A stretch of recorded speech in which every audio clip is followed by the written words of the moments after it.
Olá a todas e todos, aqui é a professora Cristiane Matê, do Departamento de Bioquímica da Universidade Federal do Rio Grande do Sul. Nessa aula falaremos sobre o metabolismo de proteínas e aminoácidos, especificamente sobre derivados de aminoácidos utilizados como suplementos no exercício. O que nós veremos nessa aula? Arginina e óxido nítrico, creatina e creatina fosfato, glutationa, catecolaminas, tirosina, taurina, carnitina, carnosina, especificamente falaremos também sobre a beta-alanina, inosina, aminoácidos de cadeia ramificada, triptofano, NAD, NADPH, aspartato e glutamina. A arginina é um aminoácido que, além de ser ingerida na nossa alimentação, na nossa dieta, ela também é produzida. Ela é um dos intermediários do ciclo da ureia, que é justamente o ciclo responsável por transformar amônia em ureia, um produto, então, de descarte. A arginina pode ser utilizada para a síntese de proteínas, para a síntese de óxido nítrico, para a síntese de creatina fosfato e creatinina e também para a síntese de arginina fosfato, como nós podemos observar aqui nessa imagem. A arginina é um popular suplemento entre fisiculturistas e atletas de força. A administração intravenosa de arginina em adultos na dose de 30 gramas. Gente, 30 gramas é uma dose enorme. E durante 30 minutos, então foi administrada essa dose enorme de 30 gramas, causou um aumento acentuado na secreção de hormônio do crescimento hipofisário humano. Esses dados, como vocês podem observar, são de 1966. E isso acabou levando, então, a arginina a um patamar de suplemento importante, já que ela promoveria, então, o aumento do hormônio do crescimento hipofisário. Mas observem, essa dose é uma dose irreal. A administração intravenosa e oral de arginina também resultou em acentuada liberação de insulina pelas células beta do pâncreas, e como nós sabemos, a insulina também atua nesse efeito hipertrófico, assim como o hormônio do crescimento hipofisário humano. Entretanto, a quantidade de arginina presente nos suplementos nutricionais esportivos costuma ser pequena, entre 1 e 2 gramas por dia, em comparação com as doses intravenosas, cujas ações secretagógicas potentes foram demonstradas aqui nesses estudos. Estudos bem controlados, duplos cegos e transversais falharam em mostrar um efeito do consumo de baixas quantidades de suplementação oral de L-arginina sobre as concentrações plasmáticas de hormônio do crescimento e também sobre a insulina, medidas durante um período de 24 horas, em homens fisiculturistas e halterofilistas competidores. Ou seja, não existe base científica para a utilização de arginina com esses efeitos. O óxido nítrico ele é sintetizado pela óxido nítrico sintase, é uma enzima dimérica. Essa enzima utiliza como coenzimas flavina mononucleotídeo, flavina adenina dinucleotídeo, tetrahidrobiopterina e o grupamento M, contendo ferro. A síntese é ativada pela cálcio-calmodulina, ou seja, quando nós temos um influxo de cálcio na célula, o cálcio liga a calmodulina e isso ativa a óxido nítrico sintase. Ele é um radical livre gasoso, óxido nítrico, e tem como funções neurotransmissão, vasodilatação e coagulação sanguínea. Então, aqui nós podemos ver a arginina, que passa por um primeiro estágio de oxidação, formando hidroxiarginina. Nessa reação, nós temos a utilização de oxigênio, que vai ser responsável pela hidroxilação, então, da arginina, ao mesmo tempo que nós utilizamos NADPH, justamente porque um dos átomos da molécula de oxigênio é eliminado na forma de água. Numa segunda etapa reacional, a hidroxiarginina libera citrulina mais o óxido nítrico. É importante lembrar que a citrulina é um intermediário do ciclo da ureia. A creatina é um dos derivados da arginina. A sua utilização iniciou na Olimpíada de 1992 em Barcelona, quando o vencedor da prova de 100 metros rasos, Lindford Christie, e a campeã dos 400 metros com barreira, Sally Gunnell, utilizaram. 4 anos depois, em Atlanta, 80% dos atletas participantes dos Jogos Olímpicos estavam utilizando creatina com finalidade ergogênica. Então, vocês imaginam a popularidade da creatina justamente em função desses resultados bem impactantes. A creatina fosfato é o derivado fosforilado da creatina. As suas principais, então, importâncias bioquímicas. É uma fonte rápida de energia durante o exercício de alta intensidade, já que ela faz parte da regeneração rápida do ATP. Reduz o dano muscular pós-exercício, reduzindo a liberação de creatina quinase no sangue. Tem também um efeito tamponante, o que é capaz, então, de reduzir a fadiga, ou seja, ela é capaz de captar prótons. E estimula a transcrição de genes miogênicos, no caso, então, o gene da miosina, o que seria benéfico, então, para a hipertrofia. A síntese de creatina é endógena. Nós conseguimos sintetizar em torno de 1 a 2 gramas por dia, utilizando o aminoácido glicina, o grupo guanidino da arginina e o grupo metil da metionina. Olhando para esses 3 aminoácidos, nós vimos que apenas a metionina é um aminoácido essencial, ou seja, o que obrigatoriamente tem que vir da dieta. A enzima que sintetiza é a enzima glicina transaminidase, ou também chamada guanidino N-metiltransferase, e está presente no córtex renal, no pâncreas e no fígado. Podemos ver então aqui abaixo a síntese da creatina ocorrendo em 2 etapas. Inicialmente nós temos a glicina reagindo com a L-arginina, formando o guanidino acetato, e esse depois então recebe o grupamento metila da metionina, num segundo momento no hepatócito, formando a molécula de creatina. Então a síntese começa no rim, depois é finalizada no fígado e a creatina então é liberada para o sangue e distribuída nos tecidos, acumulando em grande extensão no músculo e no cérebro. A creatina, para ser ativa, tem que ser convertida em creatina fosfato ou fosfocreatina, como está demonstrado aqui na figura. Para isso, ela recebe um grupamento fosforil do ATP, que é convertido em ADP, e assim a creatina fosfato, com esse grupamento fosforil agora, pode, num segundo momento, doar esse grupamento fosforil para uma molécula de ADP, regenerando o ATP. Um homem de 70 quilos possui em torno de 120 gramas de creatina, sendo que 95% é muscular, sendo armazenada principalmente em fibras do tipo 2. 30% mais de creatina é armazenada em fibras do tipo 2 do que em fibras do tipo 1. Temos aqui um estudo mostrando suplementação com creatina e o efeito na concentração muscular. A dose usual de suplementação ela varia de 3 a 20 gramas por dia, divididas em 4 porções. Foi demonstrado que esse regime aumenta a concentração muscular de creatina em média em cerca de 25 milimol por quilo de matéria seca muscular. Esse aumento corresponde a cerca de 20% da concentração muscular total basal de creatina, que é de aproximadamente 125 milimol por quilo de matéria seca. A suplementação de creatina de 20 gramas por dia, por 5 a 6 dias, geralmente acompanhada por elevações no peso corporal de 0,5 a 3,5 quilos, porque ocorre uma retenção aquosa e por isso então a gente tem um edema, que é resultado dessa suplementação com creatina. Vamos dar uma olhadinha então do lado direito esse gráfico. Nós temos no grupo A uma suplementação realizada por 6 dias a 20 gramas por dia e em seguida se suspende a suplementação. É a barrinha A que tem um cinza mais escuro. A barrinha B tem um cinza intermediário. Foi realizada uma suplementação durante 6 dias a 20 gramas por dia e em seguida então se fez uma manutenção com 2 gramas por dia. E no grupo C foi realizada uma suplementação durante 28 dias a 3 gramas por dia. Se avaliou então no tempo zero, ou seja, antes de iniciar a suplementação, 7, 14, 21, 28 e 35 dias. No tempo zero, como nós podemos observar, nós temos então os valores basais em torno de 120, 125 milimol por quilo de músculo. O que acontece durante então a primeira semana de suplementação nos grupos A e B, que foi idêntica, né, 20 gramas por dia, nós temos um aumento de 120 até em torno de 145 milimol por quilo. O que acontece então no grupo onde se suspende a suplementação? Vamos acompanhar a barrinha A. Ao longo do tempo agora se suspendeu a suplementação e se vê que no dia 21 e no dia 35 nós temos uma redução na concentração de creatina muscular. O que acontece no grupo B, onde se manteve uma suplementação, mas essa dose ela foi de 2 gramas ao dia? Nós vemos que essa dose de 2 gramas ao dia ela é suficiente para que tenha então uma manutenção da concentração máxima de creatina muscular, que é em torno de 145 milimol por quilo de músculo.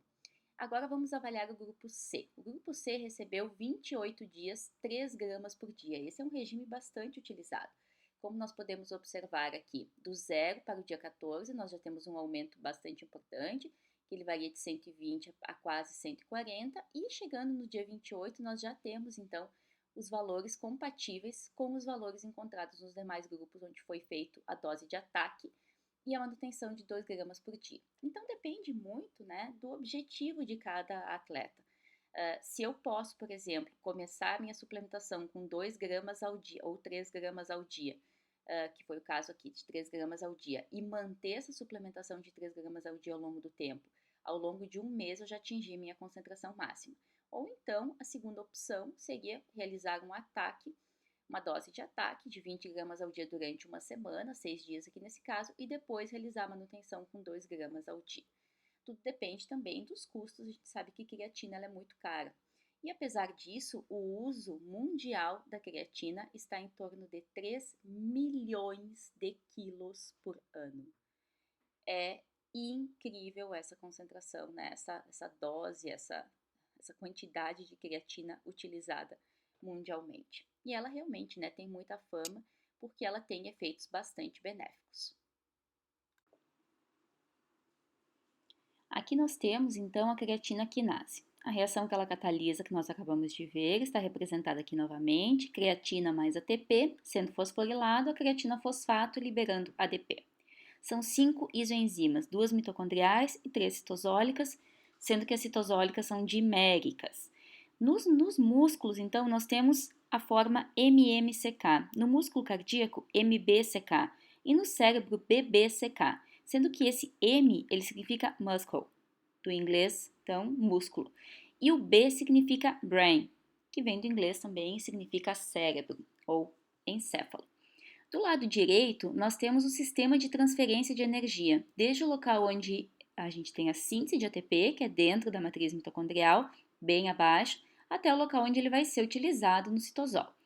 Então, começando esse slide aqui com a parte direita, bem abaixo, nós temos a fosforilação oxidativa, produzindo ATP, ele sendo transportado por um transportador específico até o espaço intermembranas e sendo trocado com ADP. Então, é um contratransporte ATP-ADP. O ATP, por meio da creatina quinase mitocondrial, que está no espaço intermembranas, fosforila a creatina e a gente tem a síntese então de creatina fosfato, que vai ser transportada para o citosol, onde ela será utilizada. O ADP, que é gerado aqui nessa reação, ele volta para a matriz mitocondrial para mais um ciclo de fosforilação. A creatina fosfato, uma vez presente no citosol, ela pode ser utilizada por uma série de reações, então, que vão necessitar de ATP. Mas como? A creatina fosfato, ela doa o grupamento fosfato para o ADP por meio da creatina quinase, que agora está atuando no sentido inverso, então, regenerando ATP e regenerando a creatina. O ATP vai ser utilizado nessa série de processos que requerem energia, por exemplo, aqui a contração muscular, e a creatina pode ser utilizada para um novo ciclo de fosforilação. Então, aqui nós temos, por exemplo, a fosforilação da creatina no próprio citosol, utilizando ATP produzido pela via glicolítica. Ou ela pode retornar à mitocôndria e lá ser fosforilada novamente pela creatina quinase mitocondrial. A creatina, além dessa função muscular, possui funções importantes em muitos tecidos, como é o caso do cérebro, dos espermatozoides, dos ossos, de fotorreceptores e também no tecido adiposo marrom ou tecido adiposo branco bege. Nesse caso, ela vai estimular a termogênese, participar então desse processo. Nas células imunes, nós temos um efeito importante diminuindo a ação de macrófagos do tipo M1 e estimulando a função de macrófagos do tipo M2, que, como nós vimos em aulas anteriores, fazem parte do processo de recuperação muscular, e ela também tem um papel no câncer. Parece que promove a sobrevivência de alguns tipos de células cancerosas, como é o caso de células que são derivadas de câncer de cólon. Então, é um motivo também para que nós tenhamos uma atenção nesse sentido. A creatinina é um derivado cíclico da creatina e da fosfocreatina. Aqui é bem importante vocês terem atenção à nomenclatura. Então, a fosfocreatina cicliza, liberando fosfato inorgânico e formando a creatinina. A creatinina, ela não tem absolutamente nenhuma função metabólica, ela será eliminada pelo rim, ela é excretada então na urina, e ela é um parâmetro de função renal quando medida no sangue. Em geral, para a gente saber se o nosso rim está funcionando bem, são medidas concentrações de ureia e concentrações de creatinina no sangue. Se a gente tem uma concentração elevada de creatinina, por exemplo, no sangue, significa que o rim não está eliminando de uma forma adequada a creatinina. Então, é um parâmetro de função renal. A concentração de creatinina também é proporcional ao conteúdo de fosfocreatina presente no músculo, portanto, ela também é um indicativo da massa muscular do indivíduo. A glutationa é um tripeptídeo sintetizado nas nossas células e ela está presente em animais, em vegetais e em bactérias. Ela tem altas concentrações celulares, justamente porque ela tem funções extremamente importantes. Uma função dela é ser antioxidante. Ela é o chamado tampão redox celular. Ela também mantém o ferro de proteínas e o grupamento M no estado ferroso, ferro 2+, que é quando ele é ativo, e também é o agente redutor para enzimas, como é o caso da glutarredoxina e da glutationa peroxidase. Como nós sintetizamos a glutationa? Nós, inicialmente, por meio da gama-glutamil-cisteína sintetase, ligamos a molécula de cisteína à molécula de glutamato. Para isso, necessitamos de uma molécula de ATP e formamos o dipeptídeo gama-glutamil-cisteinil. Num segundo momento, uma molécula de glicina é adicionada por meio da reação catalisada pela glutationa sintetase, mais um ATP é utilizado, e nós temos então a síntese da molécula completa de glutationa, esse tripeptídeo composta por gama-glutamato, cisteína e glicina. Nessa forma como ela está representada aqui, ela está na forma reduzida. Como a gente identifica isso? Porque o grupamento tiólico SH da cisteína está na forma SH. Abaixo nós temos a glutationa oxidada. Para a formação da glutationa oxidada, nós temos que ter a reação entre duas moléculas de glutationa, formando então uma ponte de sulfeto e liberando os prótons, os elétrons derivados do hidrogênio que estava ligado ao grupamento tiólico SH. Esse sistema de oxidação e redução é no que se baseia, então, a atividade antioxidante da glutationa. A glutationa é sintetizada no fígado, liberada no sangue e distribuída, então, para os diversos tecidos do organismo, onde ela vai atuar com uma propriedade antioxidante em especial. Nós temos aqui a reação catalisada pela glutationa peroxidase, que elimina peróxidos, como estão representados aqui, ROOH, e para essa eliminação dos grupamentos peróxidos, nós utilizamos duas moléculas de glutationa reduzida, que são então oxidadas, formando uma ponte de sulfeto, como nós vimos na imagem anterior, e essa ponte de sulfeto depois ela deve ser reduzida novamente. E quem faz então esse processo de redução é a enzima glutationa redutase, que regenera a glutationa reduzida, deixando ela pronta para um novo ciclo reacional. Para isso, a glutationa redutase utiliza esse potencial redutor do NADPH, lembrando que o NADPH é proveniente da via das pentoses fosfato, que utiliza a glicose 6-fosfato como substrato. Ou seja, para a manutenção do potencial antioxidante, nós dependemos do metabolismo de carboidratos.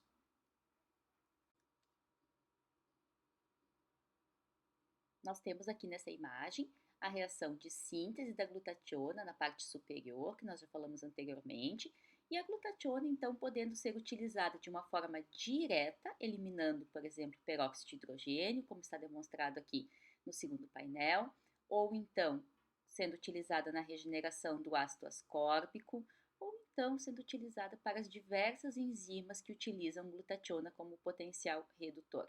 É o caso da glutarredoxina, nesse sistema onde participam a tilredoxina redutase também, que não é demonstrada aqui, e também as peroxirredoxinas.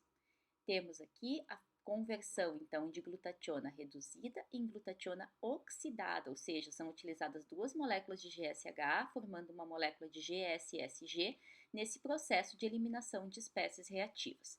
Portanto, a sua função antioxidante depende da sua regeneração a GSH. E quem, novamente, então, realiza esse papel regenerativo é a enzima glutationa redutase, demonstrada aqui do lado direito. Para isso, ela está utilizando NADPH como força redutora. Vamos falar agora sobre as catecolaminas, dopamina, noradrenalina e adrenalina. Dentre essas são neurotransmissores a dopamina e a norepinefrina, enquanto a epinefrina e a norepinefrina têm função hormonal e são produzidas pela medula da adrenal. Fora do sistema nervoso central, nós ainda temos as funções de regulação do metabolismo de carboidratos e lipídios na conhecida resposta de luta e fuga. A síntese ocorre a partir do aminoácido tirosina, que por meio da tirosina hidroxilase, utilizando oxigênio e a coenzima tetrahidrobiopterina, ocorre então a hidroxilação da tirosina, formando a DOPA. A DOPA é descarboxilada pela descarboxilase dos aminoácidos aromáticos, uma reação que utiliza como coenzima o piridoxal-fosfato, produzindo então a dopamina. Em neurônios dopaminérgicos, essa via termina aqui. Já em neurônios noradrenérgicos, ou então na medula da adrenal, nós temos a reação catalisada pela dopamina beta-hidroxilase, que utiliza oxigênio e ácido ascórbico como coenzima, produzindo noradrenalina. Por fim, essa noradrenalina, por ação da feniletanolamina N-metiltransferase, pode ser convertida então à adrenalina. Essa metilação utiliza como substrato a adenosil-metionina, que quando perde o seu grupamento metila é convertida em adenosil-homocisteína. Essa última etapa, então, de formação da adrenalina vai ocorrer, por exemplo, na medula adrenal.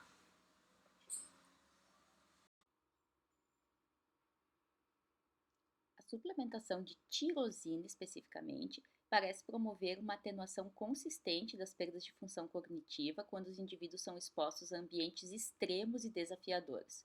Um estudo de 1989, conduzido por Banderet e Lieberman, observaram que a vigília, o tempo de reação para a tomada de decisão, o padrão de reconhecimento, a codificação e comportamentos complexos, como leitura de mapas e bússolas, foram melhorados pela administração de tirosina quando os voluntários eram expostos à combinação de frio e altitudes elevadas, onde nós sabemos então que pode ocorrer hipóxia.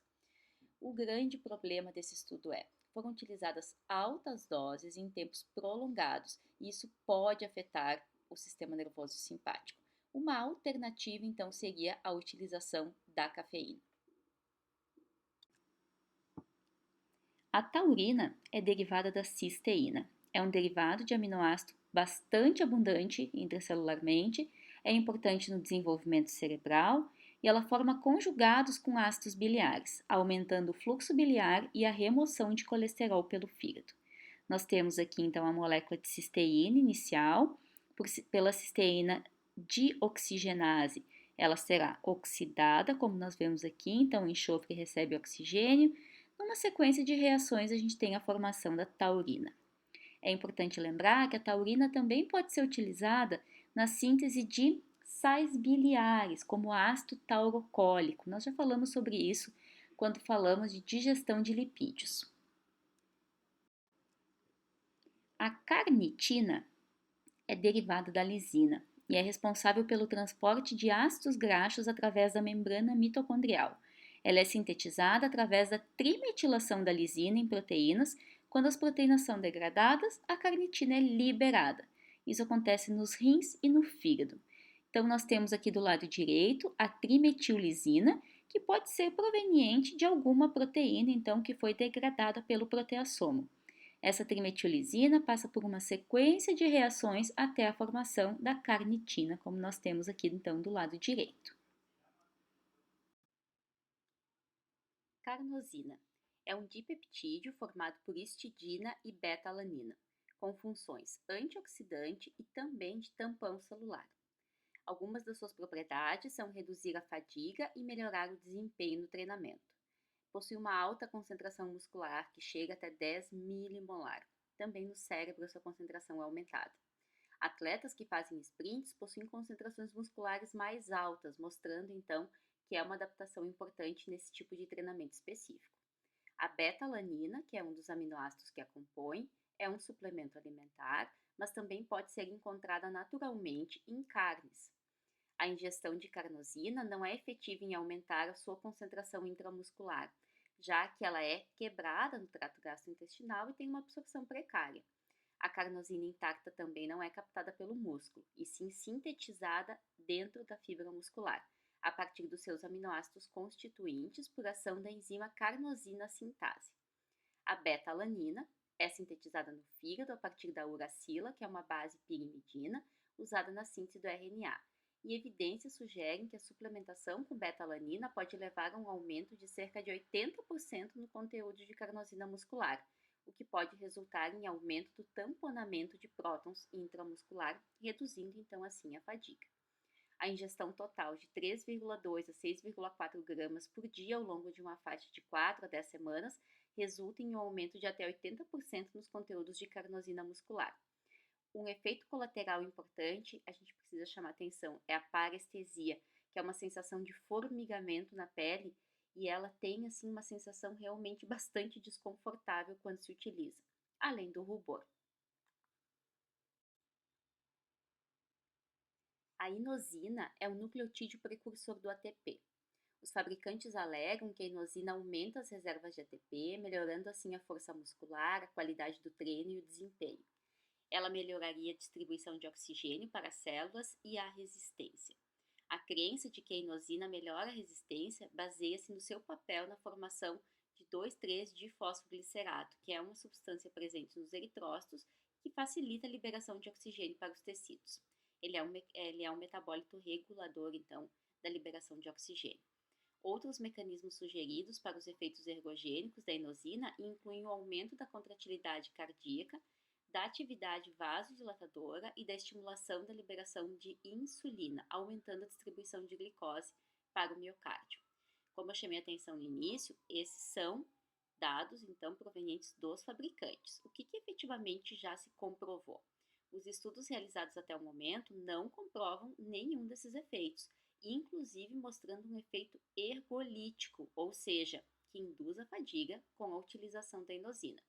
A inosina tem efeitos adversos no sentido de que aumenta os níveis séricos de ácido úrico, que está relacionado, por exemplo, à artrite gotosa, e, em particular, então vai causar uma dor muito intensa por inflamação das articulações do joelho e do pé.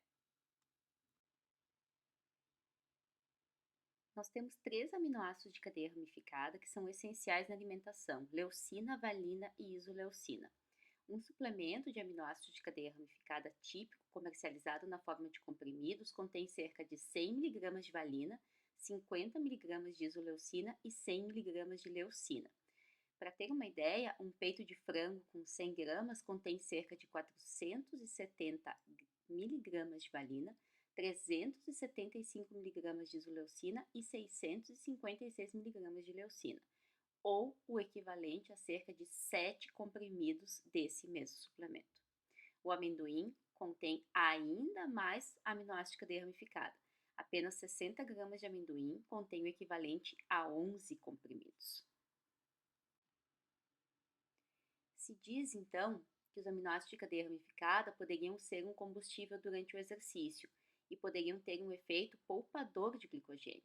As atividades das enzimas envolvidas na oxidação de aminoácidos de cadeia ramificada são muito baixas para possibilitar que eles contribuam significativamente para o gasto energético muscular.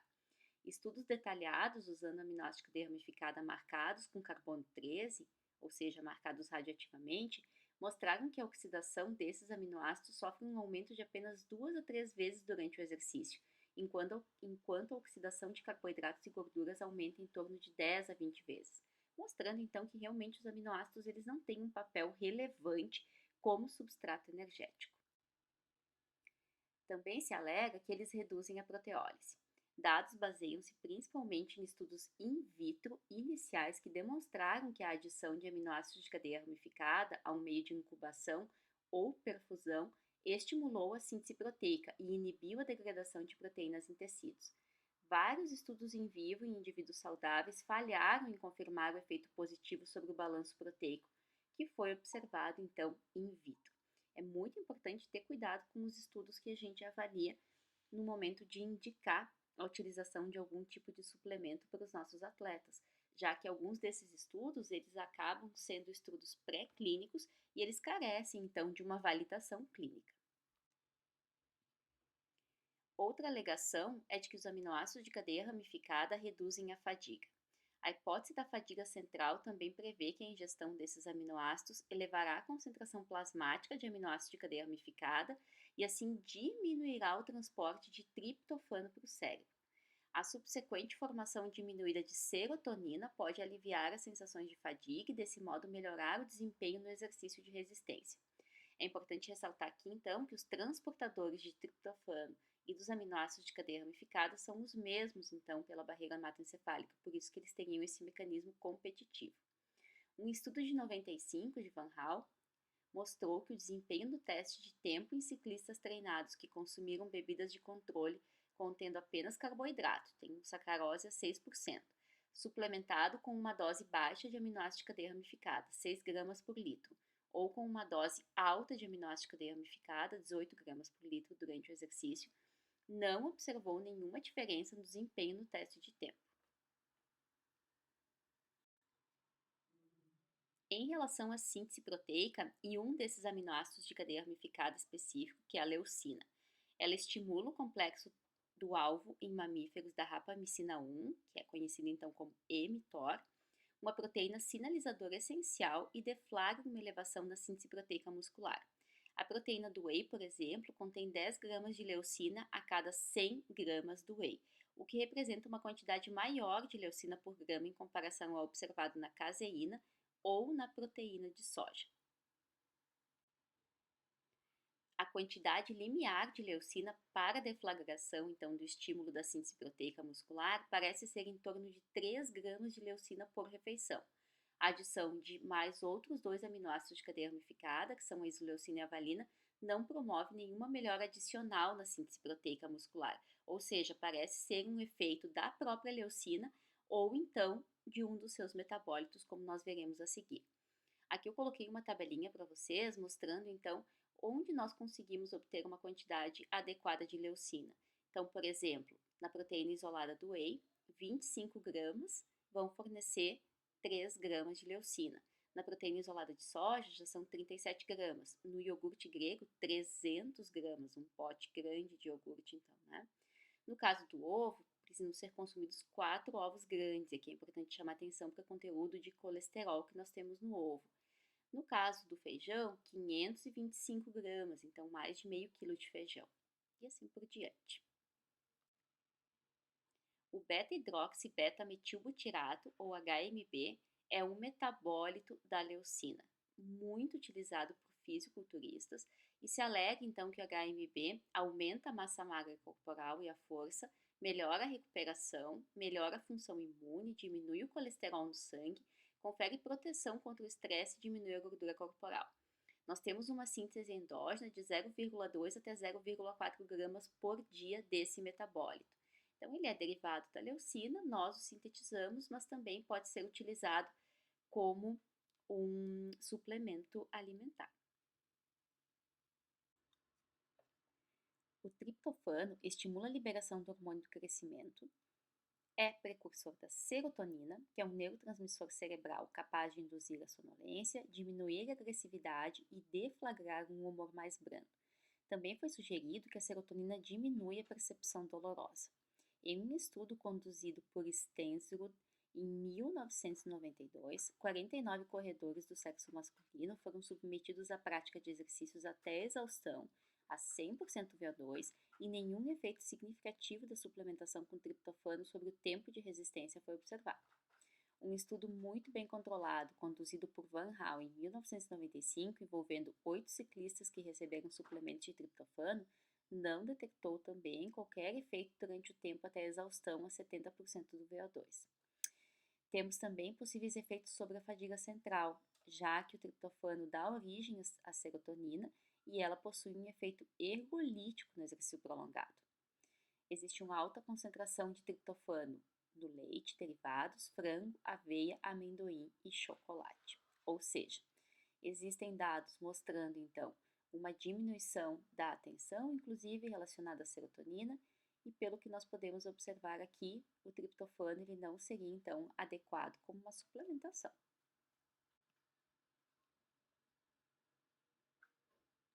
Apesar disso, o triptofano ele é utilizado na síntese de NAD e NADP. E como nós sabemos, essas são duas coenzimas muito importantes em reações de oxirredução e, portanto, são importantes em toda a cadeia metabólica de síntese de ATP. São aproximadamente 50% dos nucleotídeos de piridina que nós temos no nosso organismo e a síntese é inibida por estrógenos, por isso que mulheres também são mais sensíveis à pelágra.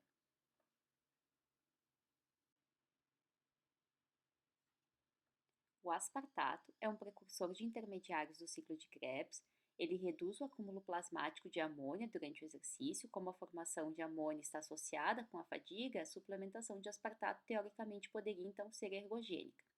Um estudo com 8 indivíduos que praticaram ciclismo até a exaustão, a 75 a 80% do VO2, após a ingestão de 6 gramas de aspartato, tanto na forma de sais de potássio quanto de magnésio, ou placebo por 24 horas. Nesse estudo, não se observou nenhum efeito da suplementação com aspartato sobre a concentração plasmática de amônia ou o tempo de exercício até a exaustão.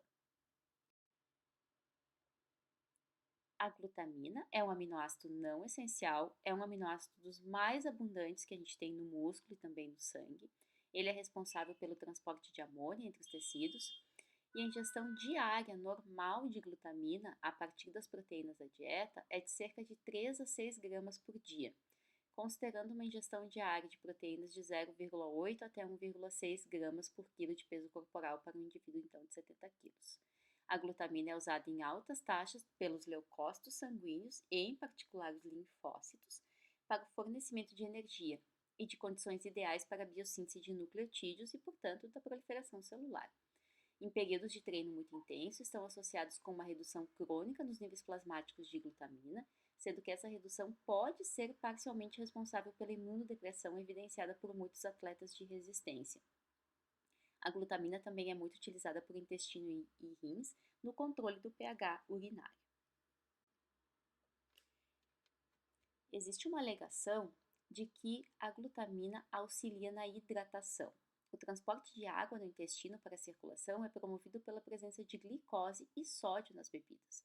O movimento da água é determinado pelos gradientes osmóticos e o contratransporte de sódio e glicose para dentro das células epiteliais e intestinais.